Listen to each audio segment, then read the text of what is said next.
Po intonovanju troh himnoh srpske, ukrajinske i ruske prisutnih privital terašnji predsjedatelj Sojuzu Rusnacov Ukrajincov Srbiji Bogdan Bislavski, a privitni slova i vinčovanki upucali podpredsjedatelj pokrajinske vladi Miroslav Vasin. U ime pokrajinske vlade, u ime vlade autonomne pokrajine Vojvodine, da vam čestitam ovaj značajan jubilej, 25 godina, i da vam poželim da u narednom periodu i dalje budete vrlo značajan deo mozaika koji se zove Vojvodina. Tištag jubilej vinčovali predsjedatelj Vyvršnog odboru Nacionalnog osovitu Rusnacov Željko Kovađa, na prešli 25 rokiše ohljadli perši i drugi predsjedatelj Sojuzu, akademik Julijan Tamaš i otec Roman Miz. Jak se istorijno najčetlivša vjaza među Rusinami i Ukrajincami,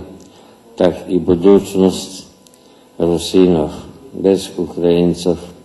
bude hibna i oštrbena s podrezanim korenjom, a Ukrajinci se ne možu odreknuti svojih rusinskih korenjov,